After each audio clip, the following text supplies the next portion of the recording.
Reading will always accompany the meals. The reader should not be the one who just happens to pick up the book, but someone who will read for a whole week, beginning on Sunday. After Mass and Communion, let the incoming reader ask all to pray so that God may shield them from a spirit of vanity. Let the reader begin this verse in the oratory, "O God, open my lips, and my mouth shall proclaim your praise," and let all say it 3 times. When they have received a blessing, they will begin their week of reading. Let there be complete silence. No whispering, no speaking, only the reader's voice should be heard there. The members should by turn serve one another's needs as they eat and drink so that no one need ask for anything. If, however, anything is required, it should be requested by an audible signal of some kind rather than by speech. No one should presume to ask a question about the reading or anything else, lest occasions be given to the devil. The abbot or prioress, however, may wish to say a few words of instruction. Because of communion and because the fast may be too hard for them to bear, the one who is reader for the week is to receive some diluted wine before the beginning of the read. Afterward, they will take their meal with the weekly kitchen servers and the attendants. Monastics will read and sing not according to their rank, but according to their ability to benefit their hearers. Benedictines are devoted to of course, the practice of the prayers and also the work needed about the community. But within all of that, as St. Benedict says about the scriptures themselves, they are indeed instructions for how to live a holy life. Therefore, the one who is giving the reading of those instructions need be prepared. And they need be someone who is able to communicate that very thing to the rest of the community. There are a couple of important things to note about the reader. First of all, it is someone who does the whole reading for the week. This is important to note because, again, we can't assume in St. Benedict's culture that every single person who walks in the door is literate. Now, it needs to be said, though, when we talk about literacy, we need to make a distinction between those who can speak and those who can read and write. Literacy is far, far more than just the ability to read and write a language. It is also the ability to speak it as well. And there are plenty of really good examples of the fact that human cultures throughout the ages that we have lived are at least literate in the ways in which we communicate with each other. Literacy is indeed a communication ability. But not everybody is literate in the same fashion, and not everyone is given the same gifts as everyone else is. Therefore, those who are able to read from the particular readings that need to be read during the times of the meals should be those who are given over to this as a spiritual practice. But also it should be noted that, as it was said in the very last paragraph, the people who read and sing in the monastery are not doing so by virtue of their rank in the monastery, but as they are given the ability to do so. Some people are naturally good at reading in public. Some people are not naturally good at reading in public. It should not be someone who annoys the hearers. It should not be someone who is given over to putting everybody asleep during the reading, but should be someone who has the gifts and abilities so to do. But there are also a couple of other things that need to be thought of when it comes to reading. First of all, this is taking place during the time of the meal. And during the time of the meal, even as the monastics are sitting down to have their meal, they are being fed not only in body, but also in spirit. They are learning, thinking, training their minds on the things that are holy, even while they take their sustenance for their body. But the other thing that is going on is that there is a fair exchange between the reader and the community gathered. People aren't going to be boisterously talking or whispering or being inattentive to what is being said, because what is being said is indeed building up for holiness. It's the main structure and thrust that is going on. But another important aspect of this that is below the surface is notice the injunctions for communion. Whenever the Holy Mass is said, whenever the communion is had, there are often solemn feast days in which there are fasts until the first communion of the day. And so there is a fast. The reason why we actually have the word breakfast or break fast is that very concept of breaking the fast from a long period of not taking food. Now, it should be noted, it's not simply because the monks have been asleep, but rather it's because they are maintaining a holy fast because of the solemnity of the day. And it should be shown, once again, Benedict does not want this to be overly burdensome on someone. They are to actually take a little bit of sustenance before they begin their readings, and then they are to take their meals with the attendance of the day of the mess hall, of the kitchen. It's not that they are in charge of something in which they have an added difficulty for the week, but rather there should be a shared level in which the strictness is for the good of the community, but also for the good of the person.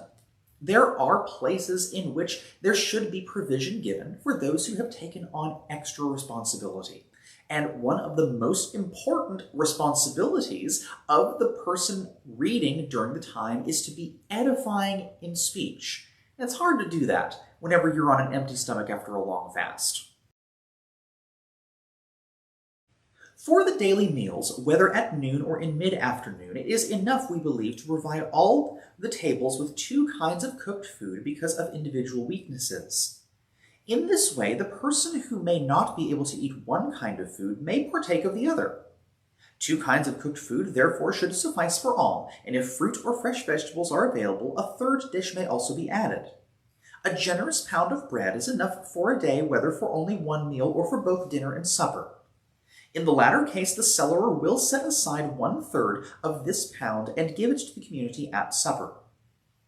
Should it happen that the work is heavier than usual, the abbot and prioress may decide, and they will have the authority, to grant something additional, provided that it be appropriate, and above all, overindulgence is avoided, lest anyone experience indigestion. For nothing is so inconsistent with the life of any Christian as overindulgence. Our God says, "Take care that your hearts are not weighted down with overindulgence." The young should not receive the same amount as their elders, but less, since in all matters frugality is the rule. Let everyone except the sick who are very weak abstain entirely from eating the meat of 4-footed animals. For those of us who, when we think about monks, always think of strict asceticisms and fastings and denial of self, it may strike you as very, at least fascinating, that Benedict, particularly when it comes to the amount of food per week, is particularly generous in that sense. Benedict, in fact, even prescribes that there should be more than one kind of meal offered, so that people who have different dietary needs can receive the sustenance they need. And in fact, Benedict says that when fresh fruits and vegetables are able to be given, there may be a 3rd option also being given for the opportunity for the meals. And it's one of those points at which it's very, very important for us to maybe shelve some ideas about monastics in our head that we might have maybe at the ready, which is that, especially for Benedictine monastics, they're not about over-strenuous activity of the body or the soul. Rather, what they are doing is, perhaps to use the metaphor of the garden, tending, watering, and caring every hour for those who are growing up in Christ. Just as no plant can go a significant amount of time without good nutrients, without sunlight, without care, without pruning, so also the monastic is not going to thrive if they're put into a harsh environment. Benedict is never about overtaxing the body or overtaxing the soul, but rather providing an environment of mutual support in which all may grow to a healthy vintage.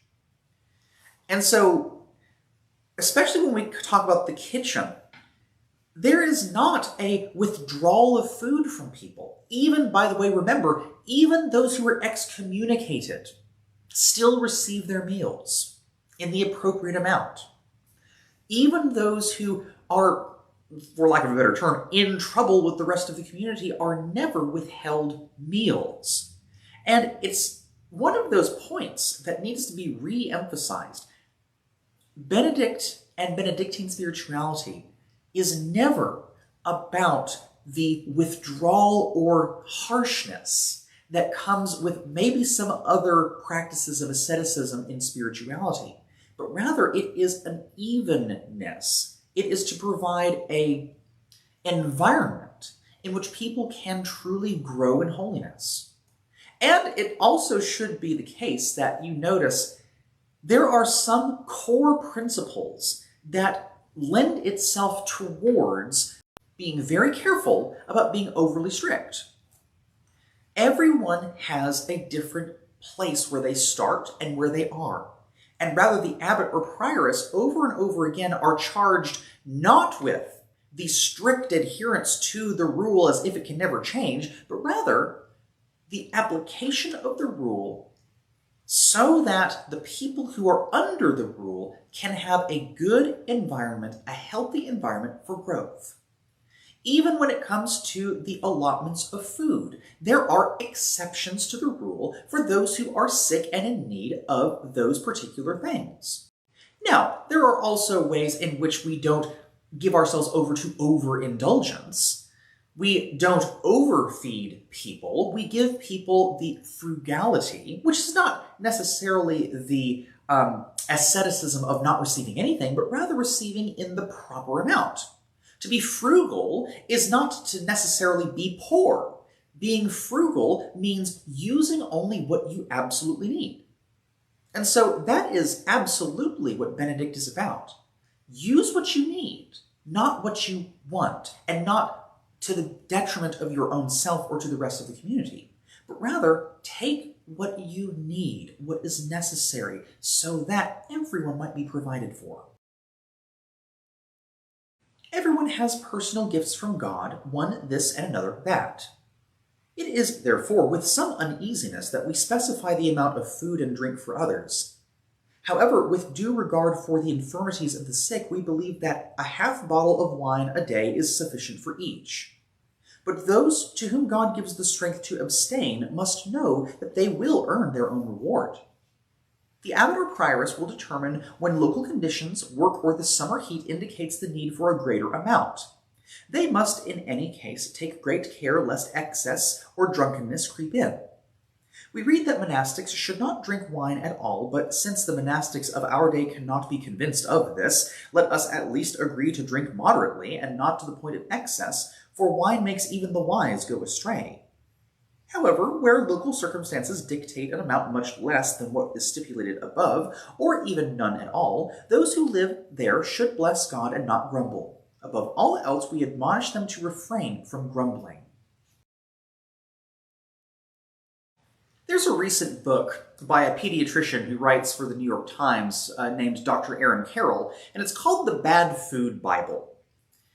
And Dr. Carroll, who as a pediatrician is also someone who comments a lot about diet, one of the things that he says in the Bad Food Bible is he identifies common bad foods that people say to avoid, don't eat, and things like that. And he begins to break down how the scientific community, the medical community, and likewise psychology plays into how bad foods that we avoid completely actually, number one, are not nearly as effectual on our health as we might think it is. Number two, are often things in which we are emotionally out of proportion with. In other words, we eat too much of something. And number three, at the very same time, are things that we should never ever have an all or nothing approach to. To use an example, if you are particularly tempted by those Starbucks venti coffee mochas, of which I particularly very much enjoy, One of the things that Dr. Carroll is going to say about the amount of sugar and things like that is everything in moderation. You should have proportion to the indulgences that we have so that there is never anything about those foods that are necessarily completely taboo, but rather we have to have a moderation of our intake of those things.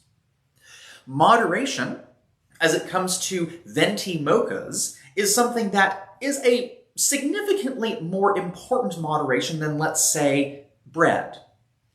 A moderation of bread is a completely different sort of thing than a moderation of, let's say, pie or cake. There are proportions in which we are moderating ourselves as it comes to these particular parts of the diet. Our diet should never consist of only sugars and high fats and processed foods and things like that. That should never be the case of all of our diet being that way. But Dr. Carroll says we can't fall into the trap of thinking that we should never eat something, because if we eat of that one thing, it will destroy us forever. He says no, because psychology also tells us that whenever we abstain completely from something, we fill in that gap with something else that is attempting to fill the gap of that taboo item. And sometimes we fill in that gap with something a lot more dangerous than simply that one guilty pleasure. And in fact, this is not merely an avenue for us to reflect on our diets, but actually, in the Rule of St Benedict, it's a way for us to spiritually reflect on the way in which we participate in the simple intake of food. You might be dramatically surprised for Benedict to say, half a bottle of wine a day seems to be pretty okay. And you're just like, what on earth is going on here? Especially because we live in the United States culture, and at least here in White County, in where I live, you cannot purchase alcohol within the limits of this county. You have to go outside of the county to particular stores and liquor stores and things like that on county lines, or you have to go to places that have club memberships that have to have certain permissions from the city to serve it.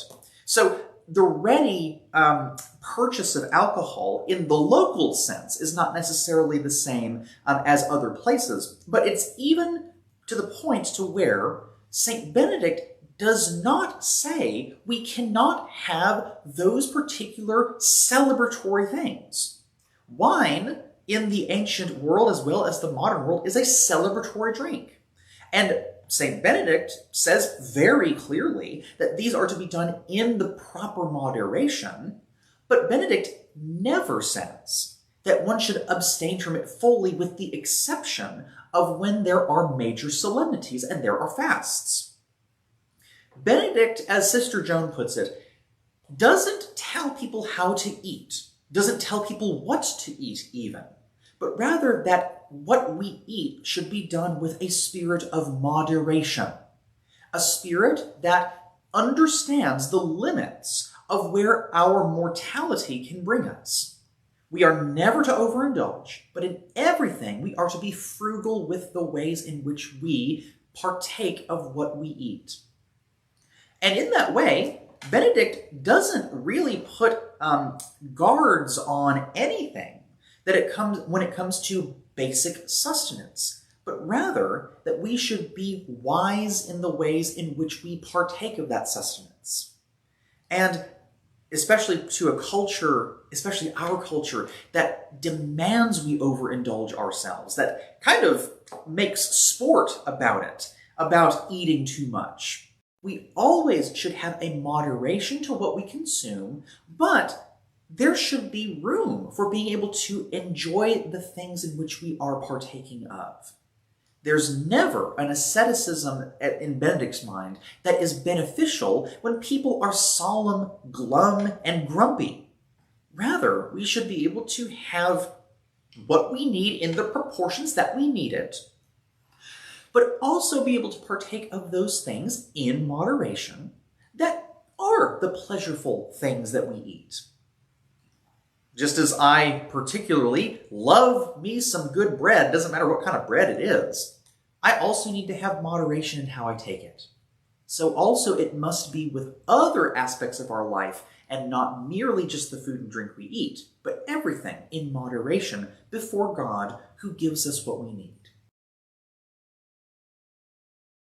From Easter to Pentecost, the monastics eat at noon and take supper in the evening. Beginning with Pentecost and continuing throughout the summer, the members fast until mid-afternoon on Wednesday and Friday unless they are working in the fields or in the summer heat is oppressive. On the other days, they eat dinner at noon. Indeed, the abbot or prioress may decide that they should continue to eat dinner at noon every day if they have work in the fields or if the summer heat remains extreme. Similarly, they should so regulate and arrange all matters that souls may be saved and the members may go about their activities without justifiable grumbling. From the 13th of September to the beginning of Lent, they always take their meal in mid-afternoon. Finally, from the beginning of Lent to Easter, they eat toward evening. Let Vespers be celebrated early enough so that there is no need for a lamp while eating and that everything may be finished by daylight. Indeed, at all times, let supper or the hour of the fast day meal be so scheduled that everything can be done in daylight. As we talked about earlier in the Rule of St Benedict, he says at the very outset that the rule is meant to have a little strictness for the purpose of building love and driving out sin, but should never be burdensome. And in that way, you could also add maybe a couple more words to that, which is that the Rule of St. Benedict is sensible, but not lax. There is a sensibility to the ways in which we practice our discipline, but there is not a laxity without discipline, and just exceptions rule the day, but rather, especially as it comes to the order of the year, when it comes to receiving meals, there should be sensibility when it comes to the changing of the seasons. What Benedict is saying is that if it is going to be harsh outside, sensibility should give the appropriate times of food in the appropriate amounts of food, and to make sure that things are getting done while not overly burdening people. Benedictines are neither workaholics and neither are they lazy. They are sensible, moderate, and appropriately equipped for the work that they need to do. When you get to the winter seasons, as we are getting into the darkening tide and we are quickly approaching Advent here in late October, we are experiencing less daylight than we normally would throughout the rest of the year. In the darker seasons, Benedict says, make sure that everyone can finish what they're doing and have their meal by daylight. It should not be the case that you work so long and you have so little food during that time that you have to finish your meals by candlelight at night. Benedictines are not one for burning the candle at both ends. Rather, they are to be sensible in the ways in which they are conducting themselves. The abbot and prioress must be wise in the way in which the differences in the season really will affect people, and make adjustments as necessary. Perhaps even the reflection over the food of the monastery and the ways in which we are called into moderation and all those things, it might be something for our daily life to really think about.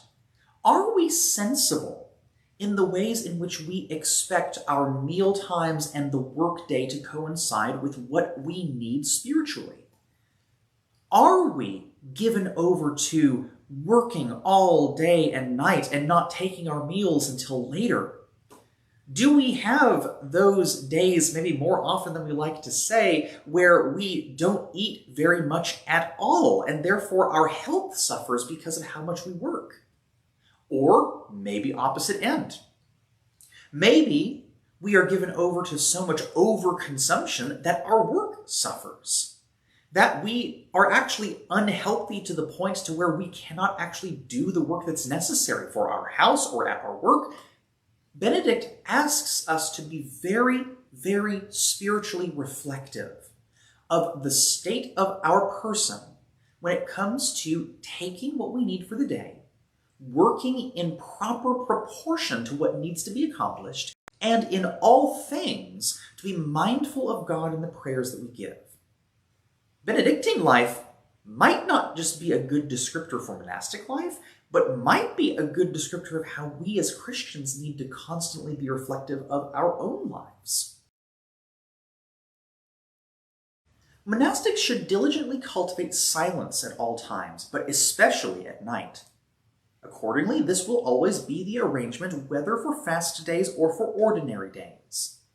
When there are 2 meals, all will sit together immediately after rising from supper. Someone should read from the conferences or the lives of the early church writers, or at any rate something else that will benefit the hearers, but not the Heptuch or the books of kings, because it will not be good for those of weak understanding to hear these writings at that hour, that they should be read at other times. On fast days, there is to be a short interval between Vespers and the reading of the conferences, as we have indicated.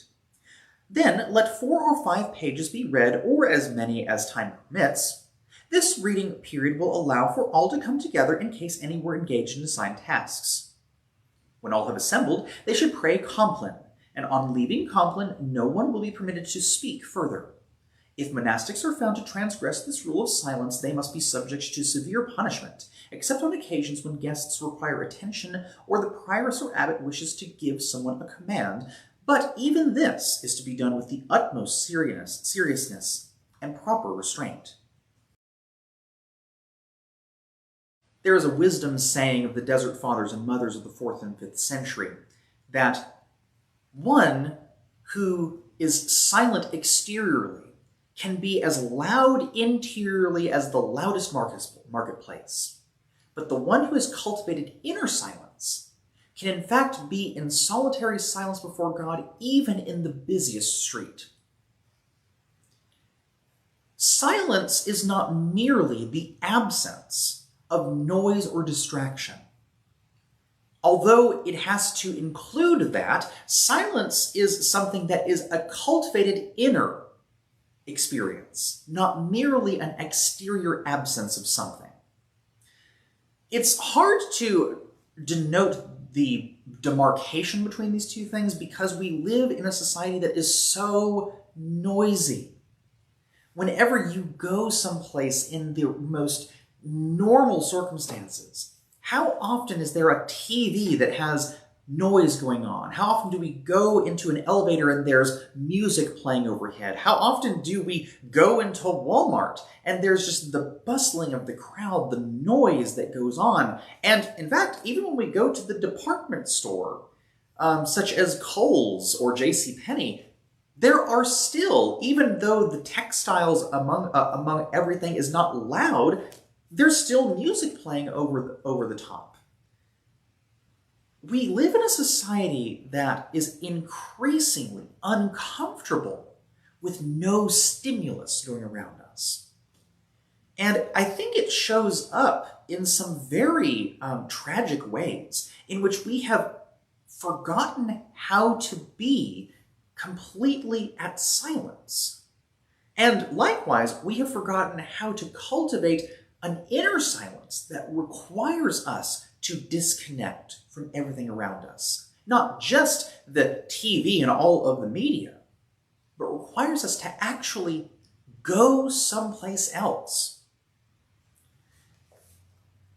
When we talk about silence in the monastery, this is no far-off thing that we need to reflect on, but rather the reason why silence is something for Benedict that we must cultivate is so that our inner spirit might be open to hearing the movements of God.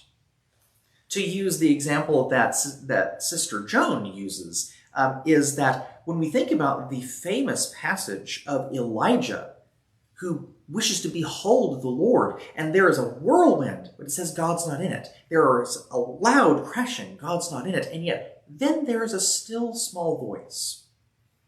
After all of those things, if we really believe that God often acts as a still small voice, It is actually imperative that we cultivate in ourselves the ability to be silent, but not just to remove the exterior noises, but to develop an inward peace and silence in which, as the fathers and mothers of the desert would say, we can be in the busiest Walmart in the entire world and yet have a peace and solitude that we can hear God fully. On hearing the signal for an hour of the divine office, monastics will immediately set aside what they have in hand and go with utmost speed, yet with gravity and without giving occasion for frivolity. Indeed, nothing is to be preferred to the Opus Dei. If at vigils monastics come after the doxology of Psalm 95, which we wish therefore to be said quite deliberately and slowly, they are not to stand in their regular place in choir. They must take the last place of all, or one set apart by the prioress or abbot for such offenders, that they may be seen by them and by all until they do penance by public satisfaction at the end of the Opus Dei. We have decided, therefore, that they ought to stand either in the last place or apart from the others, so that the attention they attract will shame them into amending. Should they remain outside the oratory, there may be those who would return to bed and sleep, or worse yet, settle down outside and engage in idle talk, thereby giving occasion to the evil one. They should come inside so that they will not lose everything and may amend in the future. At the day hours, the same rule applies to those who come after the opening verse and the doxology of the first psalm following it. They are to stand in the last place. Until they have made satisfaction, they are not to presume to join the choir of those praying the psalms, unless perhaps the prioress or abbot pardons them and grants them an exception. Even in this case, the one at fault is still bound to satisfaction. But if monastics do not come to table before the verse, so that all may say the verse and pray and sit down at table together, and if this failure happens through their own negligence or fault, they should be reproved up to the second time. If they still do not amend, let them not be permitted to share the common table, but take their meals alone, separated from the company of all. Their portion of wine should be taken away until there is satisfaction and amendment. Anyone not present for the verse said after meals is to be treated in the same manner. No one is to presume to eat or drink before or after the time appointed. Moreover, if anyone is offered something by the prioress or abbot and refuses it, then if the monastic later wants what was refused or anything else, that one should receive nothing at all until appropriate amends have been made. Being late for reasons of negligence is one of the things in which Benedict particularly comes down hard on. And when we stop and think about the principles that Benedict has laid out so far, it begins to perhaps make a lot more sense than at the beginning. Because Benedict, in his community, understands the roles of the community in prayer as the utmost importance because it reminds us of why everything else matters. It is no good if we never have regular periods of time to stop and reflect about what really matters.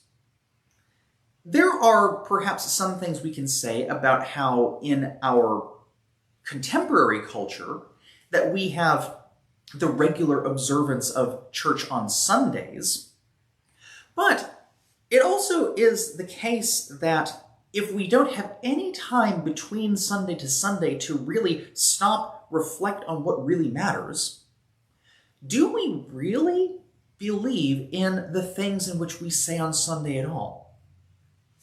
If we have no outward practice of a constant return in a daily pattern of discipline to the things that are the utmost truths about the world and ourselves, such as God, what Christ has done, what we are called, we are temples of the Holy Spirit, and also the community of prayer and discernment, we, in Benedict's mind, not only do damage to our own communities, but we also threaten the salvation of our souls.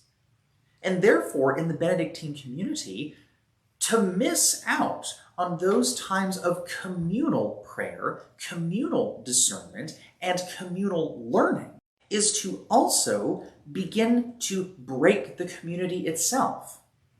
If we are given over to simply tardiness for the purposes of inconvenience, we begin to lose what it's all about. And Benedict really comes down hard on not letting that happen. And even so far as to when we think about the common meal together. Again, remember when Benedict says to some of those who are excommunicated that they don't share the common table? Think about what we just talked about as it comes to the meals. The common meal was not just a time to sit down and scarf down your food before going back outside to do your work. The common meal was itself a microcosm of the prayers. The prayers of the faithful in the Opus Dei and the shared meal where the reader is reading those things for the monastics to think about in silence, those are two sides of the same coin for Benedict, and neither one of those are to be neglected. Sister Joan, I think, makes a nice little note about, isn't this an opportunity for us to reflect how our modern day sensibilities of disciplined stopping of what we're doing to remember the important things has completely gone away? We even have stories that are so common about people who take their meals at their desks while they're still working and things like that, that we don't have actually a separation of time in which we can actually reflect on something other than what we got to get done during the day. How dull a life is it when the only thing that is going through our minds is what's next on my list of agenda things to do? Rather, it should never be so, either in that case, in the overexertion, but neither in the laxity. Rather, there is a sensible moderation, in which exceptions may be made, but in which all are held to a standard, in which we must be steeped in the things that are the most important. Those excommunicated for serious faults from the oratory and from the table are to prostrate themselves in silence at the oratory entrance at the end of the celebration of the Opus Dei. They should lie face down at the feet of all as they leave the oratory, and let them do this until the prioress or abbot judges that they have made satisfaction.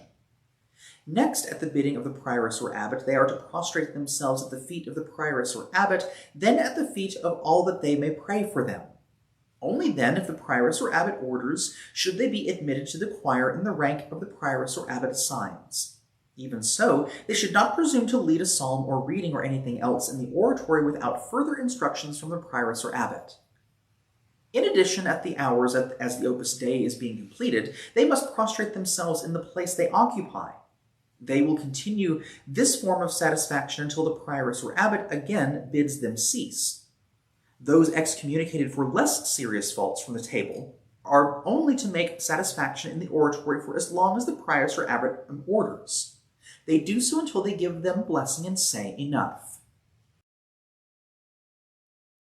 It might seem a tad bit overindulgent, so to speak, for someone who shows up late to prayers, or someone who makes offenses that excommunicate them from the place of prayer and also from the common table, to have to lie on their faces in front of people for as much time as the abbot or prioress thinks is good.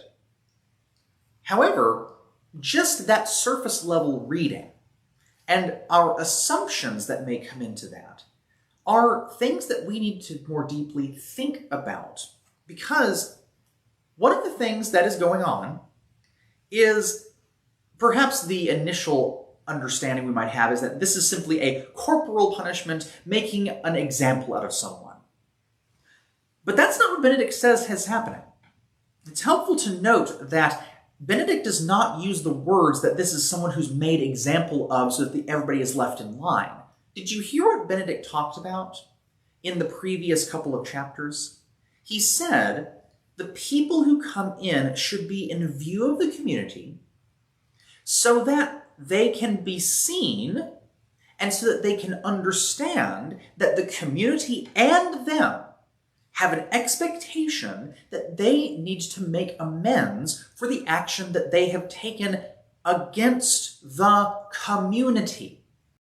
If the identity of this particular monastery is indeed a community of people who are growing in grace in Christ, then the punishments for those who need to be under a strictness also follow a community sort of way of punishing.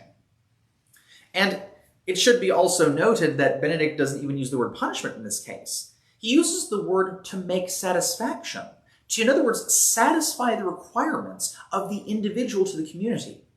The individual making satisfaction for being excluded from those particular actions of the community are doing so with a recognition that what they are doing is not merely, I'm an individual who has messed up, but rather a recognition that the community of which I am a part of, I have withheld myself from the benefits of. Rather than thinking of, I'm an individual who either can choose what I do or choose what I don't do, rather, those who have come forward to adhere to the strictness of the rule have understood they are no longer merely an individual, but they are a part of a community of people that are held to a requirement. I like the way that Sister Joan talks about accommodation versus discipline.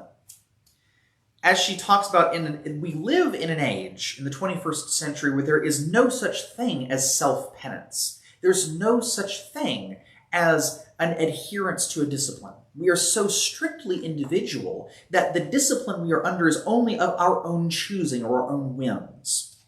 But rather, instead of accommodation, in which we simply are a service provider who is providing someone with the most satisfactory service we can give, rather, monastics are under a discipline.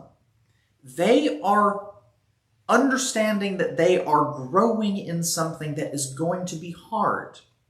There is not an accommodation for laxity, and there is not an accommodation for sins against the community in St. Benedict's rule.